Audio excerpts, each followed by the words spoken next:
You wake with mud already under your fingernails. Not from sleep, from digging. Your hands ache in a dull, deep way that no longer sharpens into pain because pain costs energy you don't have. The ground here isn't soil so much as muscle, wet, resisting, sucking at your fingers when you pull them free. The pit in front of you is no wider than your shoulders, just deep enough. A man could step into it and recover. A horse cannot. You drive the sharpened stake down into the bottom, angling it slightly the way you were shown. Not straight up, never straight. You tamp grass and reeds back over the opening until the trap disappears. One pit finished, hundreds more around you. The field looks untouched. That's the point. The air smells of marsh rot and iron. Bannock Burn murmurs somewhere beyond the trees, slow and thick, already swollen from days of rain. You can hear horses long before you see them. Not neighing, but the rhythm of hooves, thousands of them, distant yet heavy, like a storm deciding where to break. The English are coming. You don't need a scout to tell you. The ground tells you. Someone coughs behind you, a dry bark that doesn't stop. Nobody turns. Coughing means fear, and fear spreads faster than blood. You wipe your hands on your tunic and keep working. This isn't how battles are supposed to begin. There's no speech, no banner snapping cleanly against the sky. Just men on their knees, digging holes meant to break legs, not kill outright. You were told that plainly. A dead horse is an obstacle. A screaming, crippled horse with a night trap beneath it is a weapon. When the order finally comes to stand, your back locks halfway upright. You straighten slowly, breath by breath, because rushing makes you dizzy.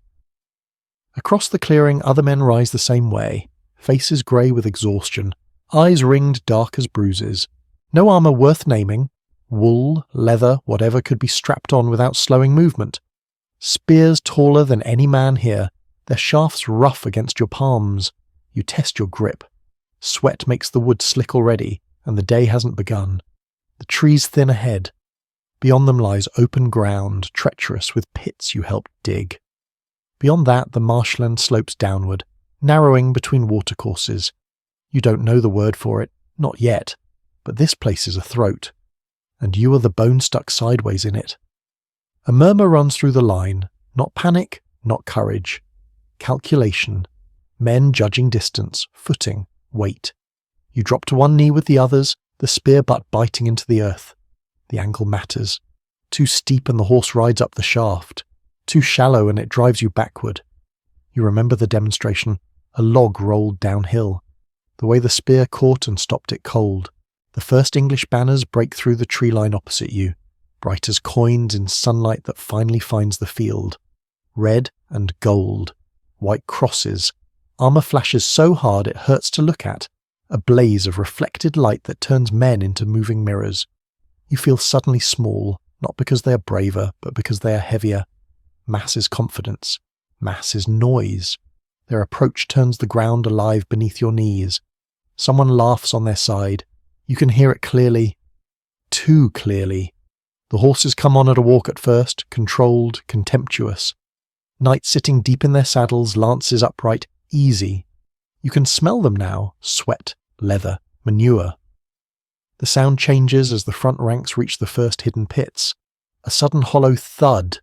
A sharp, panicked scream that isn't human. A horse's leg snaps with a sound like splitting wood. The animal goes down sideways, its rider pitching forward, armour dragging him into the hole as the horse thrashes. The next horse shies, rears, steps wrong. Another pit, another scream. The neat line buckles not from courage but confusion. Horses don't understand traps. They understand pain. Then the horns blow. The tone shifts. Control replaced by urgency. You hear the order before you understand it. Charge. The ground answers with thunder. They come faster now, spurs biting, lances lowering. The air fills with the scream of wind around steel tips. Your mouth goes dry. You don't look at faces, you watch chests. Horse chests, massive and unstoppable, coming straight at you. You lean forward, driving the spear deeper into the ground, bracing your shoulder against the shaft. Around you, men do the same, a forest of angled points, trembling with the weight behind them. Impact is not a single moment, it's a series of failures, Horses refuse at the last instant, slamming sideways into others. Some don't. A chest meets steel. The spear shudders so hard it rattles your teeth. The point disappears into muscle, bone, organs you never see. The horse collapses forward, momentum still driving, and the knight on its back keeps coming, thrown clear, crashing into the wall of spears behind the first rank. You don't stab downward. You can't. There's no room. Bodies press in. The man in front of you screams once, high and thin, as a spear takes him under the arm. Another scream cuts off abruptly. You feel your spear jerk, then stick, wedged in something too solid to pull free. You let go without thinking and grab for another shaft passed back from the second rank. Time compresses. There's no sense of minutes, only pressure. The English keep coming because the men behind them push, unaware of what's happening at the front. The weight builds. You're crushed chest to back, your breath shallow and fast. Someone's elbow digs into your ribs. Someone else is sobbing, the sound forced out between gasps. A knight stumbles into reach. Helmet split. Face inside a mask of blood and dented steel. He's trying to stand, slipping on mud and bodies, sword flailing uselessly because there's no space to swing. You thrust by instinct, the spearhead finding a gap at his throat. He makes a wet, bubbling sound and goes still, weight sagging against the shaft until it bends. The marsh behind them betrays the rest. Men shoved backward, slide, fall, vanish into brown water choked with reeds. Armour drags them under. You see hands claw at the bank, fingers slipping, nails tearing away. The burn takes them quietly. Water doesn't care who you are. Your legs are numb, your arms shake, every breath burns. The line doesn't break, not because you are fearless, but because there is nowhere to go. Behind you, more spears press forward. In front, the English have run out of room. The battlefield has become a closed system, and energy has nowhere to escape but into flesh.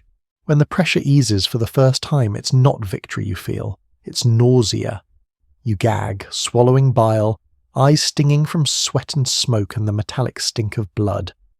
The ground beneath you is no longer ground. It's a slick of mud and human matter churned into something alive grabbing at your boots.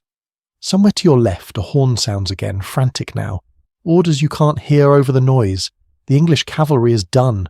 What remains is trapped, packed so tightly men die standing, lungs unable to draw breath. You see one knight upright, eyes wide behind his visor, not moving at all.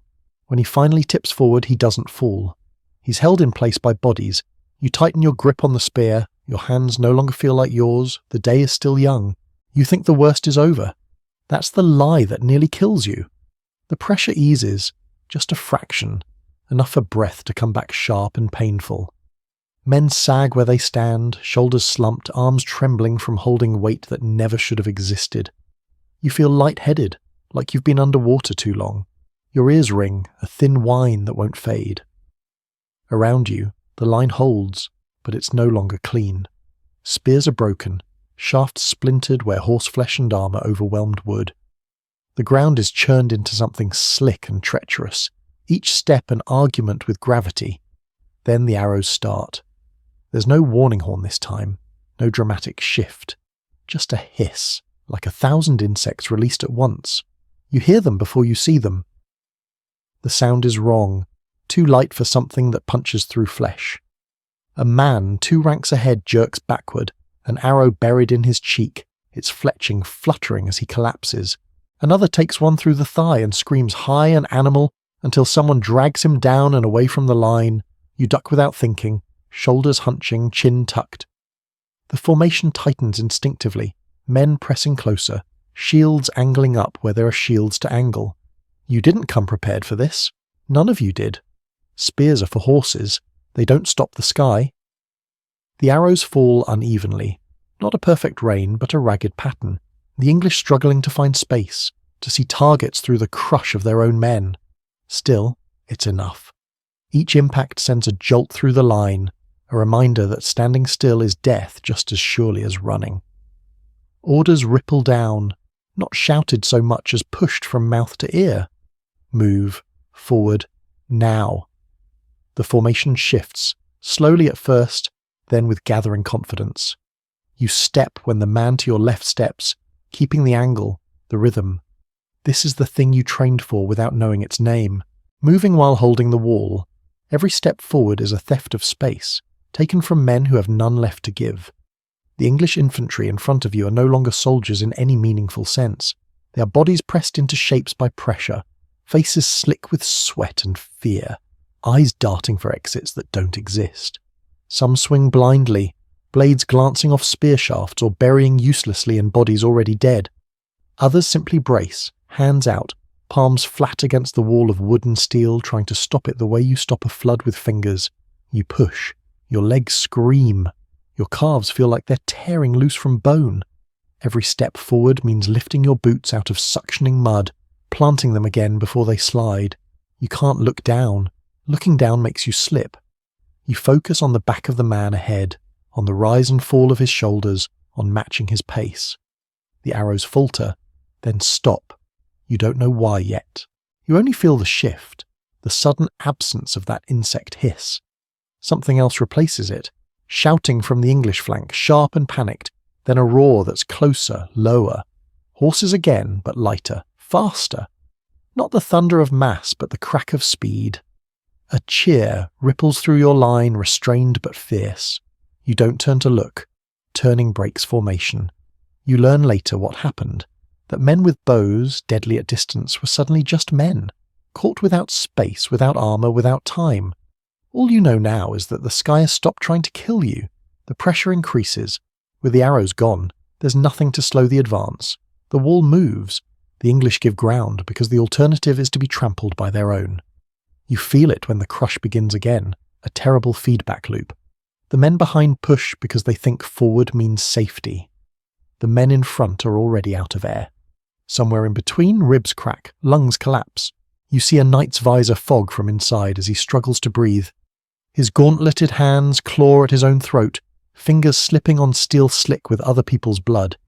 He's lifted off his feet, not by strength, but by density, suspended upright, dying in place. When he finally goes limp, the pressure doesn't change. There's no room for him to fall. The burn looms closer, its banks dark and steep. You smell it before you see it. Cold water, churned mud, rot disturbed by bodies. Men at the front start to scream differently now, terror edged with realization. The water is behind them. There's nowhere left. Someone near you loses footing and goes down. Instantly, hands grab at him, hauling him back up not out of kindness but necessity. A gap is death. You haul too, muscles burning, pulling a man you barely know back into place. His eyes are wild. He nods once, sharp and grateful, and braces again. The noise is constant, a wall of sound that presses against your skull. Steel on wood. Steel on bone. The wet smack of bodies colliding.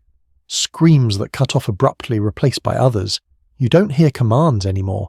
You feel them, transmitted through movement, through pressure, through the simple fact of bodies advancing. Then something breaks, not in your line, but theirs. It starts as a ripple of movement, wrong and fast, running backward through the mass ahead. A shout rises, not a word you understand, but you don't need to.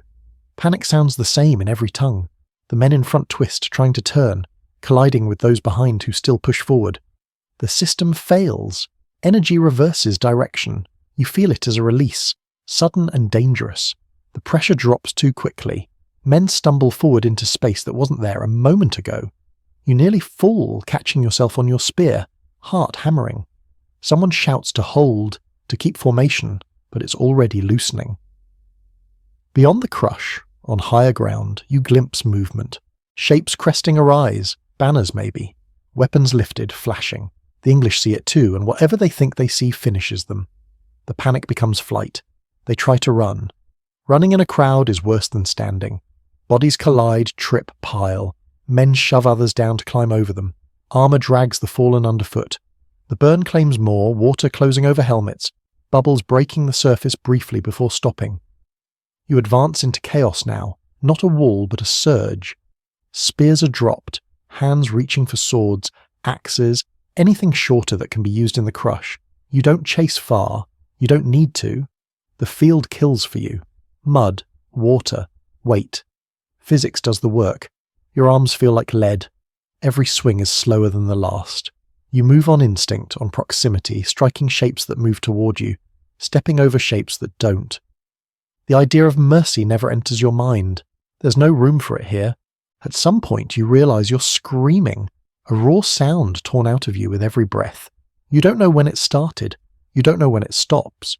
When the sun climbs higher, the killing slows not because of orders, but because there's no one left in front of you standing. The burn is clogged with bodies, water barely visible beneath a tangle of armour and limbs. The field steams, heat rising from churned earth and blood. You stand there, shaking, chest heaving, unable to remember what your hands are supposed to do when they aren't holding a weapon. The day is not done, but the battle, as a battle, is ending. What follows will be worse in ways you don't yet understand. The noise doesn't stop when the killing slows, it only changes shape. At first you think it's your ears, the ringing finally breaking apart into something else. Then you realise the sound is coming from everywhere at once. Men crying out names that won't answer, horses screaming in a register too high to be alive, metal clicking as hands that won't stop shaking. Try to unbuckle armour from bodies already cold. The field exhales. Steam lifts from churned earth and blood, fogging the air until the horizon dissolves into grey. You bend over, hands on knees, lungs tearing as they pull air that smells wrong. Iron, rot, wet wool. You retch, dry and violent, nothing left in your stomach to give. Someone nearby does the same. Someone else laughs, short and sharp, the sound cracking apart halfway through. No one looks at him. Movement catches your eye. Not an attack. Worse. English soldiers still alive, still trying to crawl away. One drags himself by his elbows, legs twisted uselessly behind him, leaving twin furrows in the mud. You step around him, not out of cruelty, out of exhaustion. Stepping over bodies has already become automatic.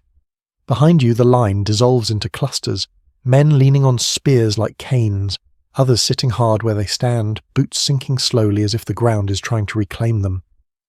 Discipline drains out the way blood does, steadily, inevitably. You feel it in yourself, the edge dulling, the focus slipping. This is the dangerous moment. Not the charge, not the crush. This. A shout cuts through the haze, sharp with urgency. The tone snaps you upright. You turn with the others, heart lurching, half expecting another wave, another impossible push. Instead, you see figures cresting the hill to the rear, pouring down in a loose, chaotic flood. They aren't soldiers. At first glance, fear spikes anyway.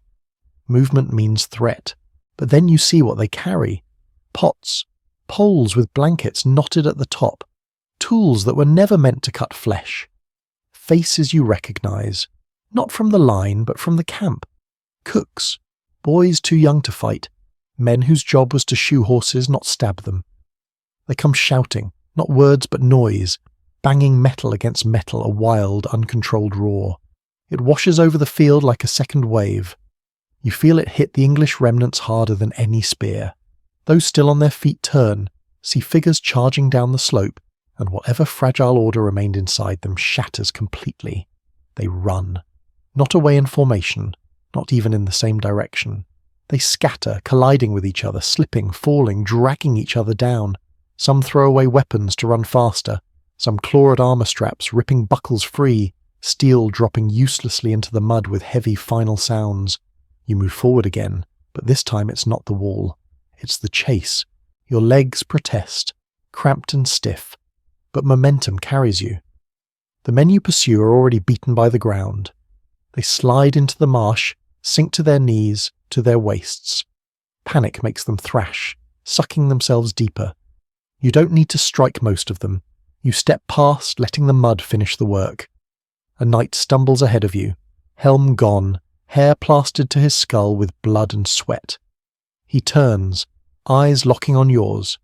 For a heartbeat, you see the man beneath the armour. He opens his mouth to speak. You don't hear what he says. You drive the spear forward because stopping would mean thinking, and thinking would mean remembering. The shaft jerks in your hands. You pull it free with a wet sound and keep moving. Somewhere to the right, a knot of English knights fights its way clear, a disciplined core around a single mounted figure. They move with purpose, cutting a narrow path through chaos. You hear shouts of anger and desperation from your own side as men try to drag them down. The group breaks free, hooves tearing at the ground, fleeing south. You don't chase them. No one near you does. There's too much else happening. Too many bodies. Too much noise. The field becomes a series of small violences instead of one great one. A man clubbed from behind with the butt of an axe. Another pulled down by 3 hands and held under shallow water until he stops moving. You pass a pair of Scots arguing over a fallen knight's belt, hands slick with blood as they tug at a buckle that won't give. One of them laughs when it finally snaps, the sound high and unsteady. You feel a hand on your arm and nearly strike before you see it's someone from your line, face smeared so completely with grime you barely recognize him. He says something you can't hear. He points. You follow his finger to the baggage train. It stretches farther than you imagined. Wagons, carts, animals still tethered, piles of chests and sacks spilling open where fleeing men tore at them in blind haste. Gold glints through mud, fabric-dyed colours you've never seen outside a church, bottles shattered, wine soaking into the ground like blood. Men swarm it now, not in formation, not with orders, but with hunger that goes deeper than food. You feel it in yourself, the sudden awareness of everything you've gone without. Boots with soles intact, cloaks thick enough to stop the rain, coins heavy enough to change a life. You don't take anything yet. Your hands shake too much. Instead, you stand there, staring, as the scale of what's happened finally forces itself into you. This wasn't a battle, it was a collapse. The English army didn't lose so much as fail to exist under its own weight. Their numbers turned against them. Their armour became a prison. Their confidence pushed them into a space that could not hold them. You didn't outfight them. You outlasted them. You stood where standing was possible and let physics do the rest. The realization doesn't feel triumphant. It feels cold. A horn sounds somewhere distant, long and low, not a call to attack but to gather. The sound cuts through the chaos, a thin line of order drawn across the field. Men begin to drift toward it, reluctantly at first, then with more purpose. You follow, because following is easier than deciding. As you walk, you notice the dead differently. Not enemies, just bodies. Young faces, old ones, hands curled as if still holding something important. You step carefully, not out of respect, but because slipping would drop you into something you can't bear to touch again. Near the burn, the water has stopped moving. Bodies pack it so tightly that it looks solid, a dark uneven surface broken by the occasional pale limb. Someone tests it with a spear, then steps across, boot soles staying dry. The sight turns your stomach harder than any wound. You reach the gathering point and finally sit, dropping where you stand. Your legs fold under you. Useless. You stare at your hands. The skin is split, caked with blood that isn't all yours. Your knuckles are swollen. You flex your fingers slowly, making sure they still obey. Around you, men talk in low voices, counting who is missing, who was last seen where. The numbers don't make sense yet. They won't for a long time. You feel empty, drained past fear, past anger, past relief. The battle took something you didn't know you had, something you didn't know how to protect. Above the field, birds begin to circle, drawn by the smell. The day moves on, indifferent. The war is not over, you know that. But whatever comes next will not feel like this. Nothing ever will again. Night doesn't fall, it leaks. The light drains out of the field in stages, colour bleeding away until everything looks bruised and swollen. Fires bloom where men have dragged broken wagons together, flames licking at wood soaked in wine and blood. The smoke hangs low, trapped by damp air crawling into your throat and eyes. You sit close enough to feel the heat, but not close enough to smell what's burning underneath it. Someone hands you food. Oats boiled thin, barely warm. You eat because your hands bring it to your mouth, not because you're hungry. Each swallow feels like work. Around you, men chew in silence, jaws moving slowly, as if speed might break something fragile inside them. The sounds of the battlefield haven't stopped. They've thinned. Individual cries now, isolated and sharp. A horse screaming somewhere in the dark, the sound stretching too long to be natural. A man calling for water in a voice that grows hoarse, then quiet. No one answers. Water is everywhere and nowhere at once. You're sent out with a small group just before full dark, not to fight but to search. The word feels clean, the reality isn't. You move with torches held low, light skimming across the ground, revealing pieces instead of holes. A hand, a boot with a foot still in it, a face half submerged in mud, eyes open, reflecting firelight like glass. You learn quickly what to look for. Breath, movement, sounds that aren't the wind or fire. You kneel beside a man tangled in reeds near the burn, chest barely moving. His armour is bent inward, crushed like a can stepped on by accident. You can't get it off without tools you don't have. He looks at you when you touch his shoulder, eyes wide, pleading. His lips move. You lean closer and hear only air, leaking. There's nothing you can do. You know this the way you know how to keep formation, by repetition, not explanation. You squeeze his shoulder once hard because that's all you can offer and move on. The look he gives you follows for longer than it should. Further along you find one of yours, face grey, blood-crusted black along his jaw. He's alive, barely. 2 arrows protrude from his side, fletching dark. You and another man drag him back, boots slipping, muscles screaming at the effort. He doesn't scream. He just breathes, fast and shallow, eyes fixed on nothing. When you reach the fires, someone takes him, and you don't ask what happens next. The baggage train becomes a city by torchlight. Men swarm it with a focus that feels almost peaceful compared to the field. Chests are forced open, cloth unrolled and cut, armour stripped from bodies and stacked, metal clinking softly. You see things you didn't know existed outside churches. Gold cups, embroidered vestments, rings heavy enough to dent wood when dropped. Arguments flare and die quickly. A shove, a snarl, then hands pull them apart. No one wants bloodshed now. There's enough on the ground already. You finally take something when a cloak is pressed into your hands, thick and lined, still smelling faintly of perfume and horse. You hesitate, then wrap it around yourself. The warmth is immediate, shocking. You hadn't realized how cold you were until then. Later, someone starts counting. It begins as murmurs, numbers traded back and forth, lists half-formed, names spoken, then repeated, then crossed out when the man appears, filthy but alive. Other names linger, unanswered, sinking into the spaces between words. You listen without adding anything. You're afraid to say a name out loud, afraid of what silence might follow. Toward midnight, movement stirs at the edge of the camp. A group returns from the south, fewer than before, faces tight.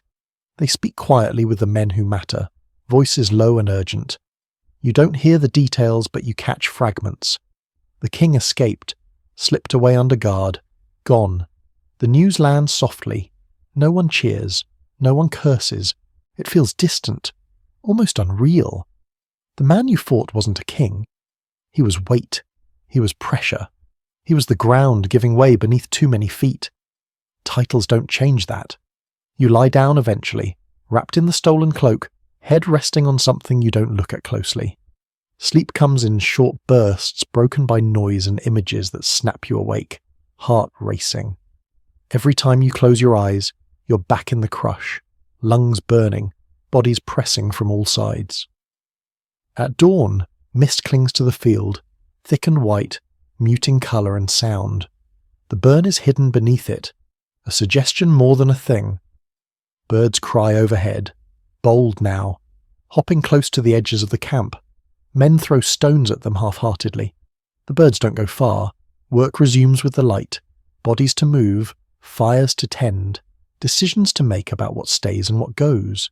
You're set to guarding the edge of the camp, spear back in your hands, though you know no one is coming. It feels like habit more than necessity. As the sun climbs, the scale becomes clearer. The field stretches farther than you walked last night. The dead are everywhere, not in neat lines, but scattered, piled, tangled. English armour glints among them, bright even under grime.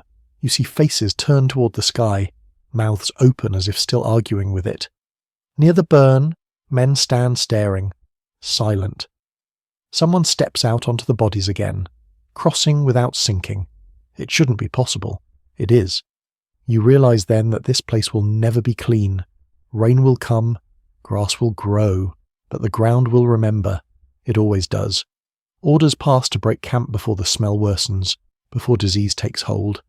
Wagons are loaded with what can be carried. The rest is left. Too much to move, too much to mourn. Before you leave, you walk once more to the edge of the field. You don't know why. Habit, maybe. Or the need to see it whole while you still can. The mist lifts just enough for the landscape to resolve. Trees, marsh, the narrow ground where everything collapsed inward. You think of the pits you dug, careful and precise. You think of the first horse that fell, the sound its leg made. You think of how quickly everything followed. This wasn't chaos, it was sequence. One thing leading to another, each choice closing doors until only one path remained. As you turn away, you feel older than you did yesterday, older than the man you were when you knelt in the mud and drove the first stake into the ground. That man thought survival was about strength, about holding fast. Now you know it's about knowing where to stand and where not to. You shoulder your spear and walk with the others, leaving the field to the birds and the ground and whatever memory it keeps. Behind you, Bannock Burn lies quiet, carrying nothing away. You leave the field without ceremony. No trumpet marks the moment. No voice declares an ending. The column forms because bodies move in the same direction, pulled by instinct more than order. Wagons creak under weight that didn't belong to you yesterday. Horses walk with heads low, sides heaving, hooves sucking free of ground that resists letting anything go. As distance grows, sound fades. The cries thin, then vanish. What replaces them is worse, normal noise. Leather creaking, men coughing, someone laughing too loudly at something that isn't funny. Life asserting itself with an indifference that feels obscene. You march with your eyes forward. Looking back serves no purpose now.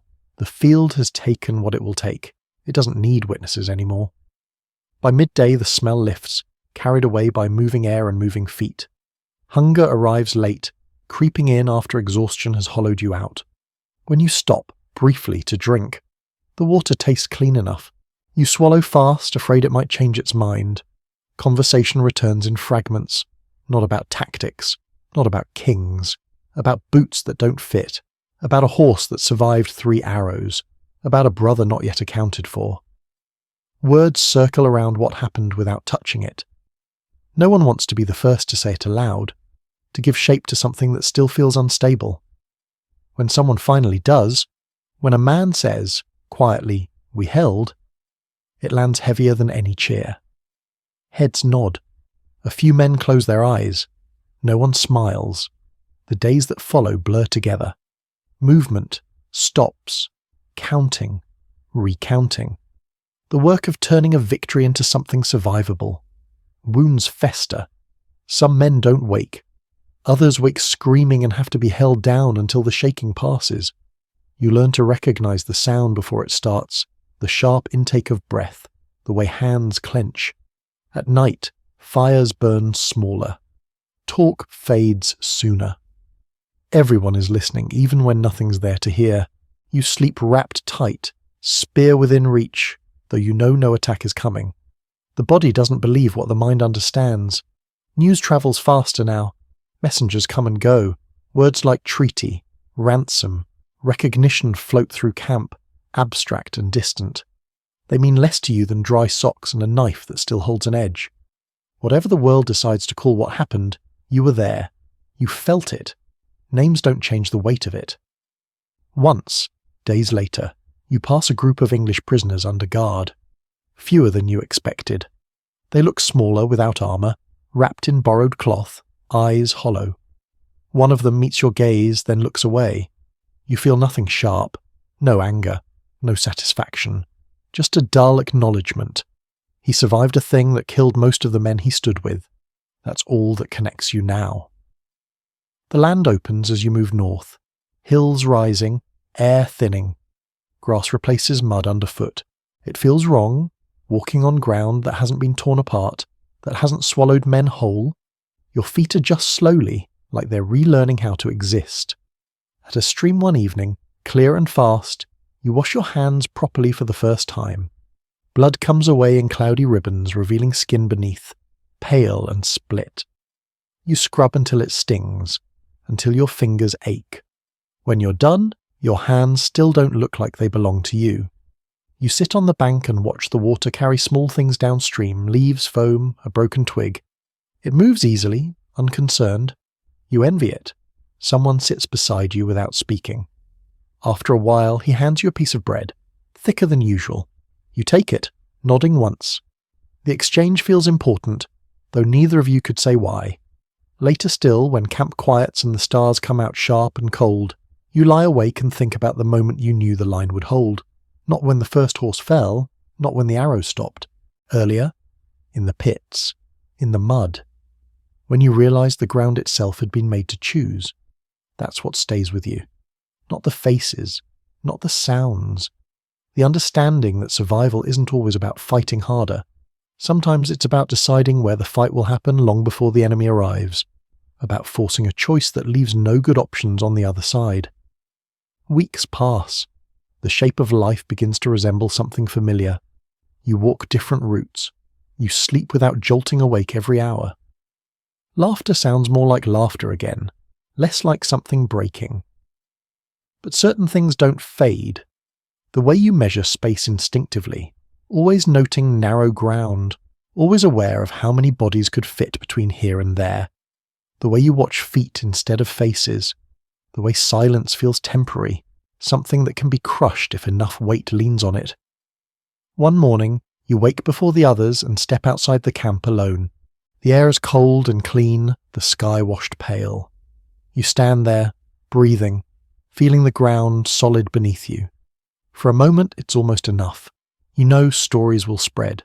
They'll talk about courage, about numbers that shouldn't have mattered, about leaders and decisions made far above where you stood. They'll simplify it. They always do. You won't argue. There's no point. What happened can't be carried whole in words.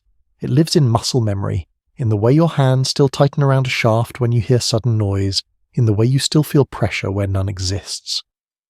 When you eventually go home, whenever that becomes possible, you'll walk fields that look ordinary, streams that run clear.